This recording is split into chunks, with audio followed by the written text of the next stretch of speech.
Hi, I'm Bill Spence with Schiller Spence and Associates Private Wealth Management with IG Wealth Management. Today we're going to continue with our specialist series, and I'm happy to have Chad Horner, who is our insurance and estate planning specialist. Welcome, Chad. Thanks for having me, Bill. Good to be here. Perfect. Before we start, let's talk a little bit about how you got to where you are. What are your credentials, and I guess your role within IG, and more particular with your role with our team, Schiller Spence and Associates. Sure. I started with IG 10 years ago, started as a consultant and then became an associate. And from there, I transitioned into the insurance and estate planning specialist role. I have completed my CFP, my Certified Financial Planner designation, my Chartered Life Underwriter designation, and my Registered Retirement Consultant designation. I've been in this role for 7 years, and my specific fit within the Schiller Spence and Associates team is insurance and estate planning support. So. Perfect. Thanks, Chad. And I just for our viewers, what the nice part about working with Chad is his experience as a consultant. So he sat on our side of our desk, the holistic planning and so on, and now specifically the role of insurance and how that plays as asset protection and asset management for our clients. So we're going to break our interview into two parts. The first part, we're going to focus on the difference between term and whole life. And then the second part we'll have later is the impact of insurance for business owners. So we're going to get started on the difference between term and whole life. So Chad, can you just kind of break down the basic difference between why a client may want term insurance, or what are the needs for term insurance versus whole life? Sure. So the major difference between term and whole life being is with term, you're actually renting the insurance, when with whole life, which is a permanent product, you're actually owning something at the end of the day. Typically, your most common uses for term are for younger families, debt replacement, income replacement, that type of thing. If we look at the corporate side, buy-sell agreements, key person, that type of thing. And when we're talking about whole life or participating whole life, typically your most common uses are for estate planning. You can use it as an asset class. It's wealth insurance. Those types of things. So. Okay, and I think that's where sitting down with us as a consultant we'd find that right niche fit for you as a client. Obviously, budget comes into play. When we're looking at term insurance, there's a number of different opportunities within term. Can you just touch on the different variety of coverage there? Sure. So at IG Wealth, we do deal with 4 insurance partners, arguably the biggest ones in the country, Canada Life, Manulife, Sun Life, and RBC Insurance. So we do have solid financial backing behind each of those. And when we're looking at the shelf of term products, we range anywhere from a term 10 to a term 20 to a term 25, term 30, all the way up to a term 65. And RBC actually has a neat product. It's called the Your Term. So if you were, maybe looking at moving your mortgage and you had 17 years left on your mortgage, you could go ahead and actually purchase a term 17 for the life of your mortgage. So. Right. So it's specific to that purpose, right? Yes. So with term, I know it fits your, like we talked about, it fits your needs, your budget, and so on. The other nice part about a term 10, right? Lower premiums over an extended period of time for 10 years. One of the features that it has is that you're able to convert, whether depending on the company, 5 years or 7 years, to a term 20 or a term 30. Is that correct? That's true. In the first, like you said, 5 or 7 years, with no medical underwriting, most insurance companies will allow you to take that term 10 and turn it into that term 20 or term 30 if you choose. So. Yeah. And I think the two key things are no medical underwriting when you do convert. Second, I think, is it fits your budget as lower premiums for that term 10. You can still have, let's say, $1 million coverage. Now in 5-7 years, you convert it to a 20. So you're, in essence, you're getting 27 years, 25 years of coverage with no medical underwriting after the initial one. So it's a win in that sense. I know we're talking term right now, but it doesn't matter if it's a term 10, term 20, term 30. If you have that protection, you can also convert that to a whole life, correct, at any time? Yeah, that's true. Typically, your conversion to a permanent option, and it's not just whole life, there's universal life as well that fits into that permanent suite. But yeah, it typically expires around age 70. But the next day after you have your term policy, you could go ahead and convert it to a permanent product if you choose. So.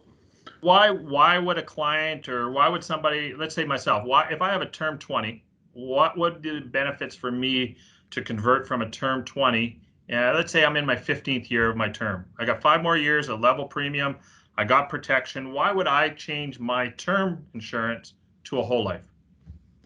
Well, your typical progression, what you're going to see is when we touched on the typical or most common uses of term, maybe you bought that term 20 when you were just starting your family and maybe the budget was a little tighter than it is now.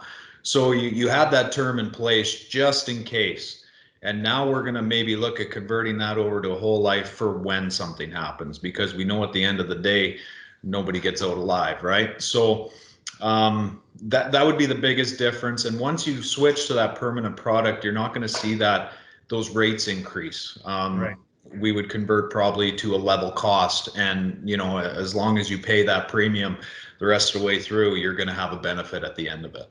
So. Perfect. Perfect. Um, with insurance, there's underwriting involved. So now, I mean, we've gone with the world we're living in, everything's technical. Here we are doing video conferencing, video meetings, and so on.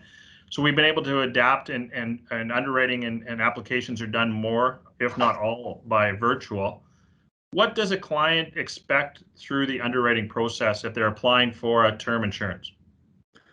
So typically what's going to happen is they're either going to go through an online application with yourself, or they could still go through the tele interview process or down that road if they wanted, where a representative from the insurance company would call them and do the application with them. At that point, the application would be submitted and it would go to what's called an underwriter. And the underwriter is going to go through it and check out the medical history and say, yes, we'll take you on as a risk, or no, we won't, or you know what, we're going to need to run you through a few light medical tests, such as a urinalysis or a blood test, and just make sure everything checks out. And then a nurse would just come to your house when it's convenient for you. You don't have to take time off work or anything like that. And then they would submit those results back to the insurance company, and the insurance company would make a final decision on whether or not they're going to proceed. Right. And I think one of the big things I ever hear from clients or over a cocktail or a barbecue is, I hate insurance because you never get paid out. Right? You pay into it and then you go to use it and it's never there. From our perspective, when we're looking at protection, if you've done the full application and the underwriting you just went through, you now have a legal document signed by, and in this case, I'm going to use Canada Life, right? Between Sure. Canada Life and yourself, that says if you pass away, you get X number of dollars. So in essence, what percentage gets paid out, and what would be a reason that a client may see a life insurance not being paid out? Yeah, no, those are very fair questions. And that's the nice part about owning your own personal insurance, is all that underwriting is done up front. All the due diligence is done. They're not left asking any questions at the end of it. Whereas, with maybe some other creditor insurances, they'll ask you 3 or 4 questions, and if you can answer no to all those questions, then you're approved, right? But there's a lot of that's open to interpretation at the end of the day too, if something does happen. So I would say 99% of all term policies pay out. And the only time you're going to find where there is an issue is if there was actual negligence or misrepresentation when the application was completed. So if someone was being untruthful with some of their answers, whether it be drug use or medical history or something like that, then the insurance company does have a right to deny that claim. Right. So if you like an example, I mean, I don't want to make light of it, but if you're going through the dangerous activities and you say no, you don't do any, and then a week after you get approved, you're skydiving and your chute doesn't open. Well, yeah, you weren't forthright on it, so obviously, right, it's an investment from the company. They're not going to pay out. For sure, they will give you that 1 month of premium back though. Yeah, That's about yeah, it. So about it. You Yeah. touched on creditor insurance, and I'm going to just touch on that, the similarities and the differences between, I refer to it as mortgage insurance. We do mortgages, and I mean, in order to get a mortgage, you have to have insurance. And in my 10 years, I've never sold creditor or slash mortgage insurance because my thoughts are the underwriting and the approval and the fees versus the coverage and so on. So when I think of mortgage insurance, I think of 4 questions. And if you answer them no, no, no, no, you're approved and you're paying the coverage and you get the benefit at the end of the day. Whereas personally owned, so can you just kind of do a brief overview of what mortgage insurance is versus personally owned insurance? Sure. So, I mean, the number one thing, you already touched on it, was the underwriting. So with our underwriting, everything's done up front, which I already talked about.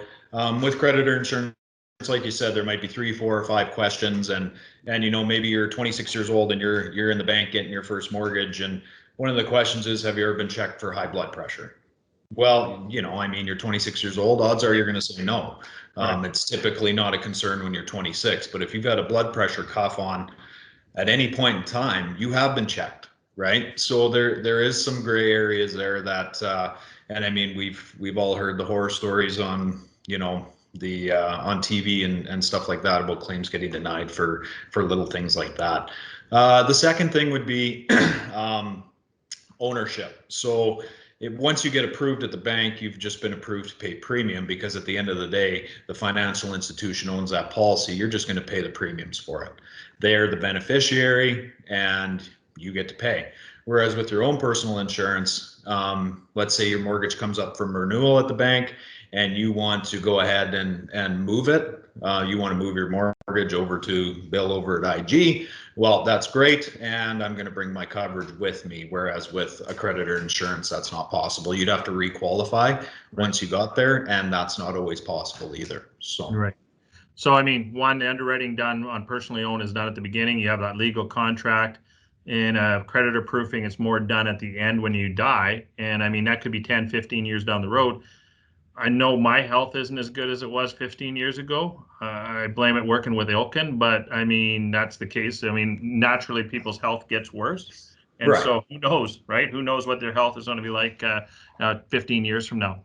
Cost wise, fairly comparable, or is one dramatically less than the other, or is it, I mean, obviously case by case, but let's say a non-smoker 40-year-old male, are you going to pay less with a personal product or more with a mortgage creditor insurance? Again, like you said, very, very competitive. And you said case by case. It obviously depends on health and things like that. But another thing with mortgage insurance or creditor insurance is, so if you have a mortgage for, you know, 400,000 over the life of that mortgage, what happens is hopefully you pay it down, right?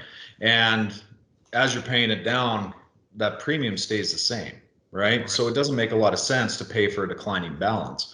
Whereas with personal insurance, you know, if you had a $500,000 mortgage and you took a personal $500,000 policy, well, your premiums here and your coverage is here. It doesn't taper off like a creditor insurance would. So, but as far as rates, we are typically every bit as competitive, if not more competitive. And the nice part is we can shop around for that better rate. So, Right. Right. So perfect. So in summary, in part one, term insurance, there's different products, different carriers, term 10, 20, 30, 65. On the whole life, we talked about or, you know, there's PAR and UL.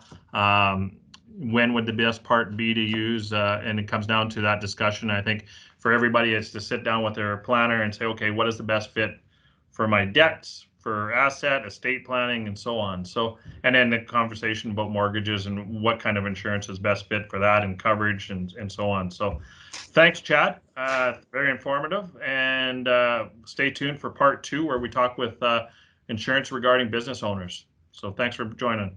thanks for having me. You bet. If you have any questions today on term insurance or whole life, feel free to reach out. Our office phone number is 780-874-4415. Denise will look after arranging an appointment with myself, Ilkin, or Miles. For those that are looking to contact us by email, go to our website, Schiller Spence and Associates Private Wealth Management, and you'll find her email addresses there associated with it. So thanks again, Chad. Take care. Be safe. Take care.